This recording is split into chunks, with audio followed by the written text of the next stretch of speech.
प्रवेश कैसे भयो है भैया, प्रधान सखी आ गई है। अब ज्यादा अनुनय विनय और ज्यादा प्रयास करने की आवश्यकता नहीं है गयो है रास प्रारंभ। सौभाग्य है हम आप सबको। रास क्या है बंधु? रसो वैशः रास। मैं हमेशा कथा में कहा करता हूं कि आप प्रयास कर रहे हैं ठाकुर जी की प्राप्ति को, वो रस है, पर आपके रस से प्रसन्न है कि ठाकुर जी आपके समीप आ रहे हैं, वो रास है। रस और रास में यही अंतर, आप प्रयासरत हैं वो रस, और ठाकुर जी प्रयास कर रहे हैं आपके लिए, वो रास है। ये हमारो प्रयास है ही ना सके। बाकी की जितनी भी योजना, जितने भी उत्सव, जितनी भी कथा, जितने भी आयोजन होते हैं, सब हमारे प्रयास से होते हैं, पर रास की कथा तो ठाकुर जी ही करवा में। ये प्रयास, ये योजना तो ठाकुर जी की है।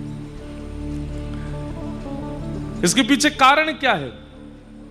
भांडीर वन में हो रही होती तो हमारे प्रयास है सके, वृंदावन में हो रही होती तो हमारो प्रयास है सके, पर गिरिराज जी तो ठाकुर जी ही लेके आवे। वही बात पे आ जाऊंगा, यहाँ तो ठाकुर जी लेके आवे।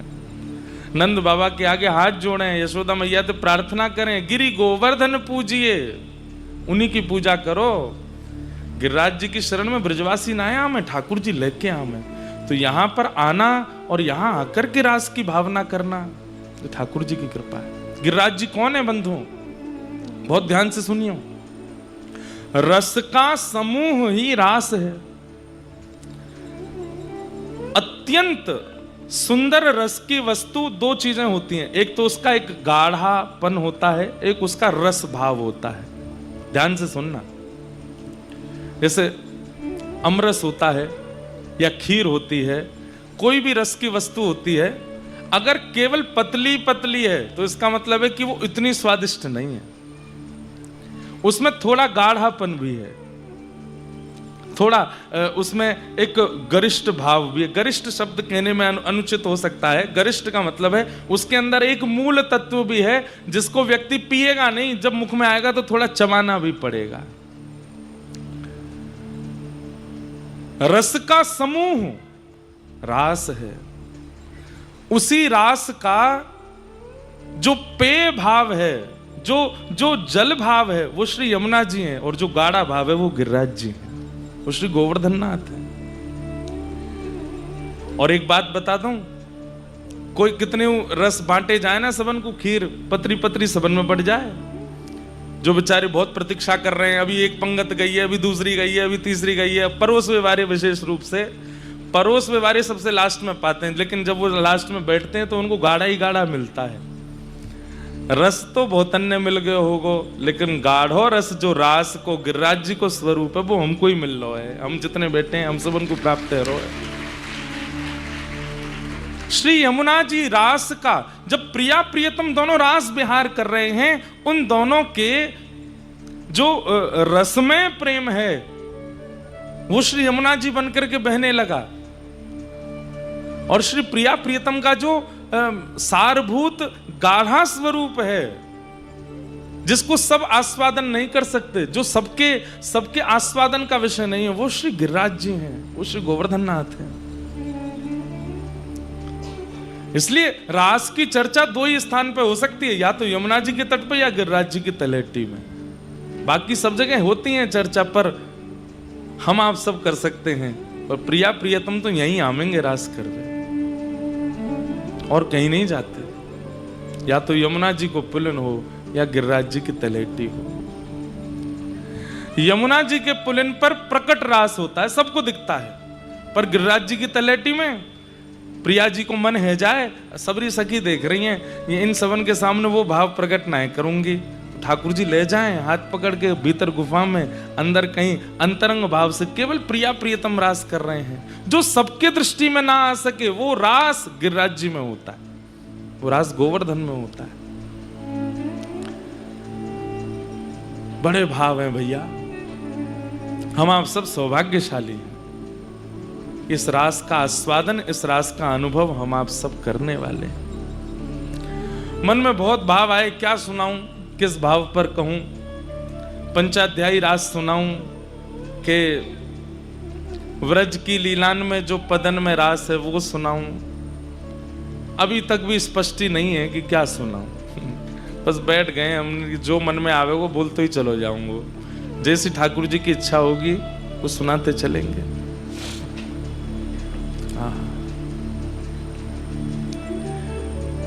ऐसी पावन गिरिराज जी की तलेटी है। और श्री सूरदास जी ठाकुर जी के रूप भाव को वर्णन कर रहे हैं। अभी चंडीगढ़ में कथा थी तो वहां मन में भाव आया कि चतुर्भुज दास जी बहुत सुंदर भाव गाते हैं, जिसे गोप गीत कहते हैं। जैसे गोपी गीत है, ऐसे ही श्री चतुर्भुज दास जी को गोप गीत है जो कलिकाल में गायो। जैसे गोपी गीत को ठाकुर जी ने वरदान दिया है, ऐसे ही गोप गीत को भी वरदान दिया है। और गोप गीत का वरदान हमको मिला है। जो इस गोप गीत को गाएगा ठाकुर जी उसको मिलेंगे, ऐसा ठाकुर जी ने वचन दिया है। और इसी गोप गीत को गाने के भाव से हमको वरदान सिद्धि हुई और प्यारे गिरधर लाल जी प्राप्त हुए इसी गोप गीत से। तो मन में भाव है कि इसी गोप गीत की व्याख्या, और इसी गोप गीत की व्याख्या में अष्टयाम लीला, और अष्टयाम लीला में अष्ट सखियों के भाव। इन सब भावों को मतलब गड्ढ की सब्जी पवाएंगे आपको प्रेम से पहियों। गड्ढ की सब्जी बनती है तो ना तो कड़ी कोई इच्छा हुए, ना दाल की इच्छा हुए, और कछु जरूरत ना है, सब गड्ढ है, एक ही है गो है, वही ते पूड़ी पाओ पेट भर लो। तो इस बार गड्ढ की सब्जी पवाएंगे। यही गोप गीत हमारा प्रधान होगा। गोपी गीत या गोप गीत, गोपी गीत संस्कृत में है, उसी की व्याख्या गोप गीत है। कौन सा गोप गीत? अब नहीं गाएंगे तो कब गाएंगे? यहां नहीं गाएंगे तो कहां गाएंगे? गोवर्धन वासी सांवरे, गोवर्धन वासी सांवरे,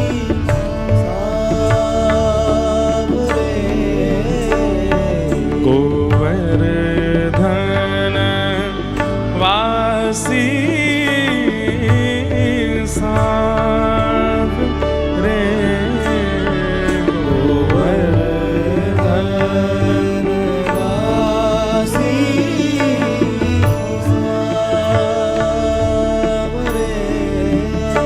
लाल तुम बिन रयो न जाए, ओ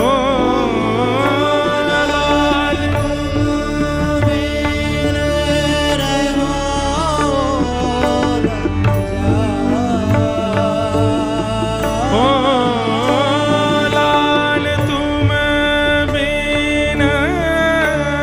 रयो न जाए, ओ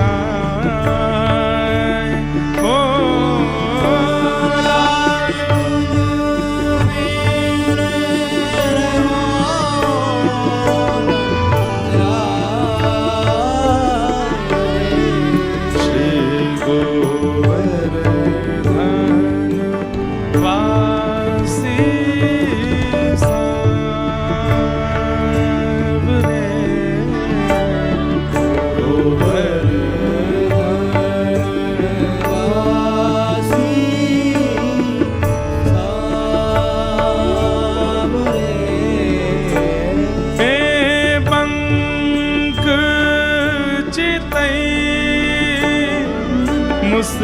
मुस्कान के सुंदर बदन दिखा, हो पंख चितई मुस्कान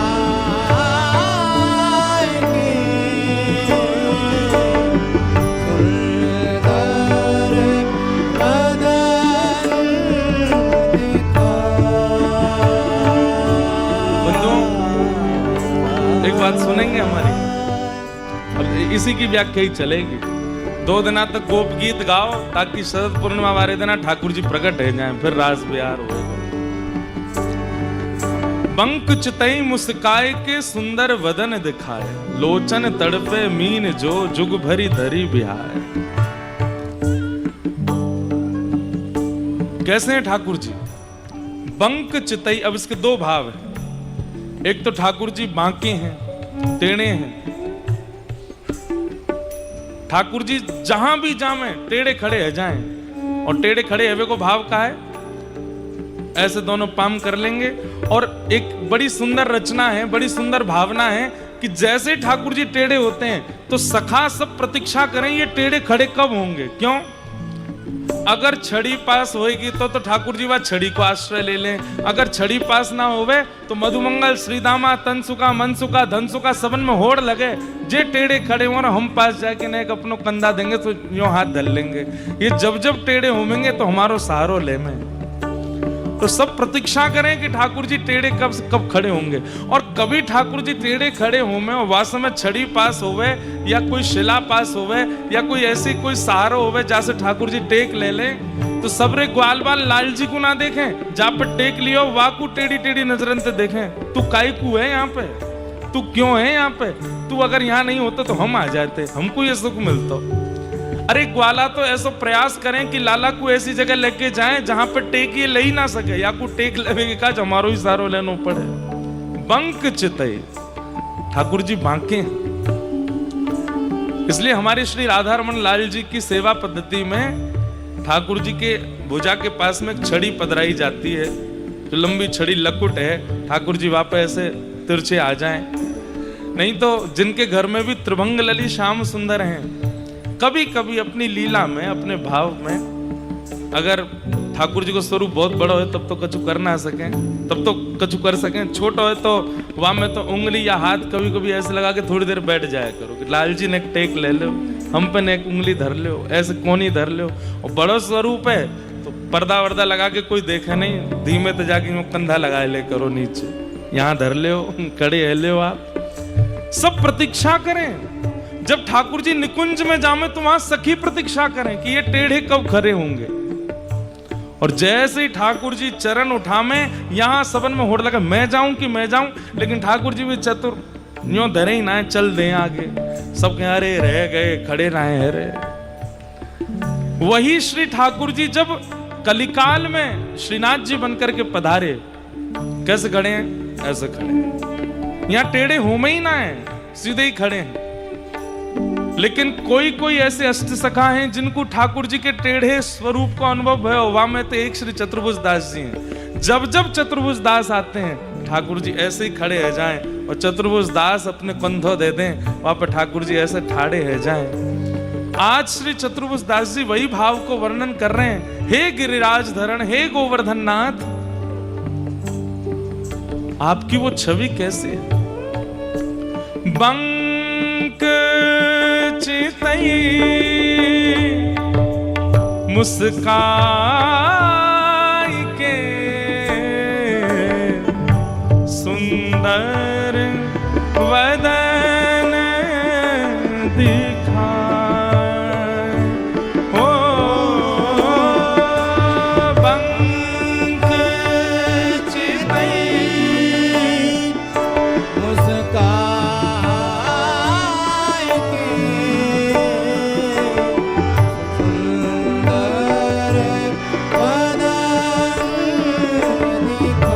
बात और है, व्यक्ति चिंता में होगा, व्यक्ति किसी और भाव में होगा, सीधा ही खड़ा होगा।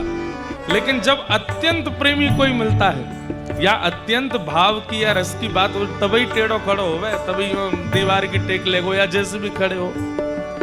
ठाकुर जी सदा ऐसे ही रहते हैं। इसका मतलब वो आपसे और कुछ सुनना ही नहीं चाहते हैं, केवल आप उनसे प्रेम की चर्चा करो। वो अपनी छवि बना करके ये आपको प्रस्तुत कर रहे हैं कि भाई सीरियस बात तो हम तभी सुनेंगे जब सीधे खड़े हो, टेढ़े खड़े हैं तो काहे को सीरियस बात करे, भाव की बात कर, प्रेम की बात कर, रस की बात कर। हमारे सूरदास जी एक पद गाते हैं और उस पद में श्री सूरदास जी कहते हैं, चरण कमल बंदौ हरि राय, चरण कमल बंदौ हरि राय। याद कर लियो, अभी गाऊंगा थोड़ी देर में यह पद को। हरि सब हैं, पर श्री कृष्ण हरि राय हैं। श्री कृष्ण हरि राय हैं। राय को मतलब कहा है, राय को मतलब है राजा। हरि को मतलब कहा है हरण करवे वारो, चित्त को हरण करवे वारो, भाव को हरण करवे वारो, पीड़ा को हरण करवे वारो, प्रेम को हरण करवे वारो, माखन को हरण करवे वारो। ठाकुर जी के जितने भी स्वरूप हैं सब हरि हैं, पर श्री कृष्ण हरि राय हैं। आपका सब हरण कर सकते हैं प्रभु श्री राम, आपका सब हरण कर लेंगे नारायण, पर श्री कृष्ण हरि राय हैं। बोले मतलब हरण करने वालों के भी अग्रगण्य हैं। इन्हें कछु करने की आवश्यकता नहीं है, ये केवल अपनी चितवन से ही आपका हरण कर लेंगे। चतुर्भुज दास जी कहते हैं एक तो टेढ़े और ऊपर से मुस्काते भी टेढ़े हैं, पूरे नहीं। बंक चितई मुस्काए के, आधे से मुस्कामे, पूरे नए मुस्कामे। चतुर्भुज दास जी कह रहे हैं बहुत बड़ी कृपा, आधे ही मुस्काओ, पूरे मुस्काए जाओगे तो प्राण निकल जाएंगे हमारे। आधे इनमें तो बाबरे कर रखे हैं, पूरा मुस्काए दियो तो का होएगो लाला। हमारे श्री राधा रमण जी की कितनी कृपा, 2 दांत दिखावे, 4 दिखावे, 5 दिखावे, पूरे नहीं दिखावे। जादना पूरे दिख गए तो का होएगो। जितने ने देखे सब रे वही प्राण सबन को हरण है जाए।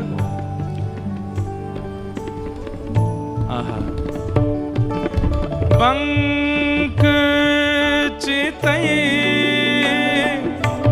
मुस्काई के, सुंदर बदन दिखाए। ओ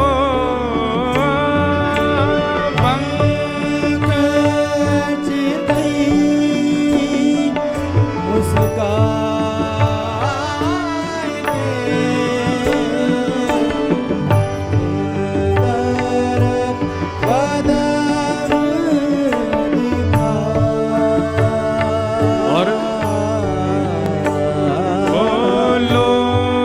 चैन तड़फे मीन जो, जुग भरी धरी बिहाए। गोवर वासी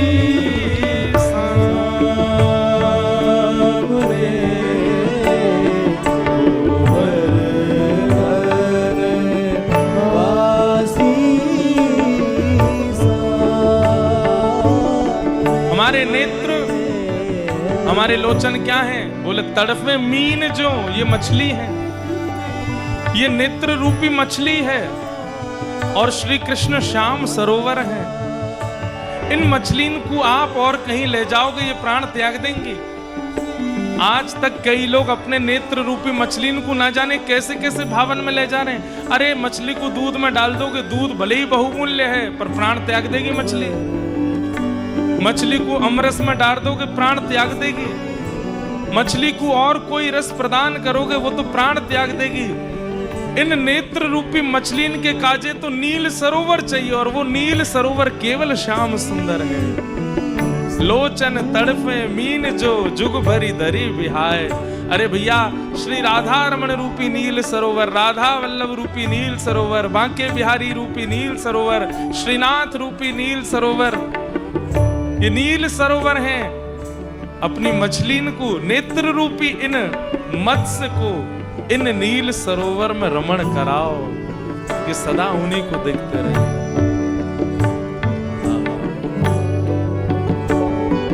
नयन भर देखूं नंद कुमार, नयन भर देखूं नंद, ओ नयन भर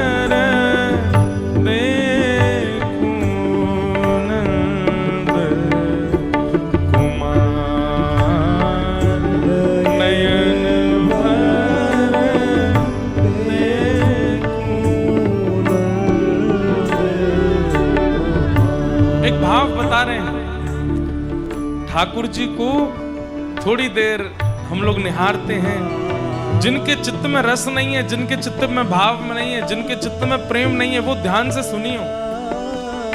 मंदिर में तो संभव नहीं, बहुत भीड़ होती है। अपने घर के ठाकुर जी को ही कभी प्रयास करो, भले ही मन नहीं लग रहा है, भले ही कोई भाव नहीं आ रहा, भले ही कुछ भी नहीं हो रहा, फिर भी एकांत में बैठ के एक टक निहारते रहो। एकांत में कोई हो ना आसपास, देखते रहिए, देखते रहिए, देखते रहिए, देखते रहिए। और बस याद रखिए उस बीच में और कुछ देखना है, भले ही कुछ भी सोचो, पत्नी का ध्यान आवे, बच्चों का ध्यान आवे, परिवार का ध्यान आवे, सब आने दीजिए। बस याद रखिए, देखते रहो ठाकुर जी को, अपने घर के ठाकुर जी को देखते रहो। 5 मिनट होवे के बाद आप मुझको याद करेंगे। जो चिंतन मन में चल रहे हो वो नष्ट हो जाएगा, जाके बारे में सोच रहे हैं वो निकल जाएगा चित्त से, और बस वही दिखेंगे। श्याम सुंदरी चित्त में आ जाएंगे। थोड़ी देर में नेत्र सजल रहने लग जाएंगे, शरीर कंपित होने लग जाएगा। भले ही उसके बाद कभी ऐसा ना हो, लेकिन एक बार तो होगा। श्याम सुंदर की छवि ऐसी है।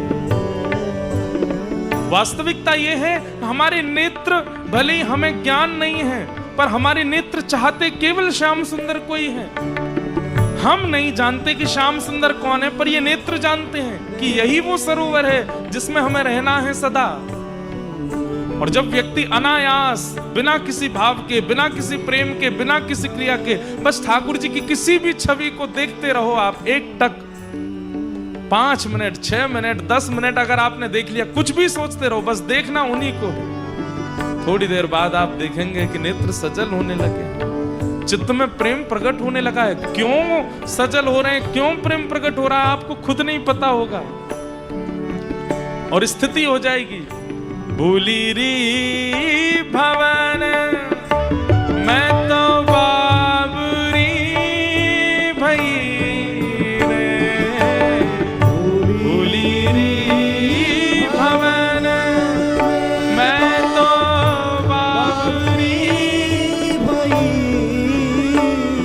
हाँ भूली री भवन मैं तो बाबरी भई रे। भवन में तो बाबरी और हाँ रोम रोम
ठाकुर जी अपने अधर पर धारण करते हैं। मैंने कथाओं में बताया ठाकुर जी के 3 स्वरूप हैं। एक हैं वंशीधारी, एक है मुरली मनोहर और एक है वेणुगोपाल। वेणु, वंशी और मुरली, ये 3 कैटेगरी हैं वंशी की भी। सबसे पहले ठाकुर जी का दर्शन जो होता है वो कैसे होगा? वंशीधारी। वंशीधारी कैसे होंगे कि भुजाएं जो हैं वो मुखमंडल से थोड़ी नीचे हैं और वंशी यहां धारण की है और नीचे ठाकुर जी की वेणु आ रही है, वंशी आ रही है। और बिल्कुल अधर के बगल में ही दोनों हस्त कमल हैं, ये मुरली मनोहर है।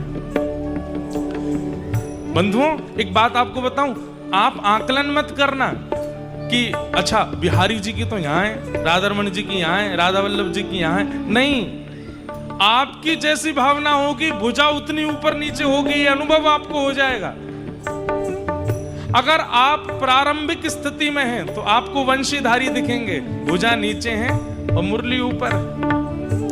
आप मध्य भक्ति की स्थिति में आ जाओगे तो भुजा बिल्कुल मुखमंडल के बगल में है। और जब आप भक्ति प्रेम की चरम स्थिति में आ जाओगे तो जो ठाकुर जी का मुख बाम, मुख दाहिनी ओर झुका रहता है, वो मुख भी आपको बाम ओर दिखेगा और वंशी जो है वो मुरली बन जाएगी, वेणु बन जाएगी, ऊपर की ओर वो बन जाएंगे वेणुगोपाल। मुरली मनोहर, वंशी मनोहर और वेणुगोपाल, ये 3 स्वरूप हैं ठाकुर जी के।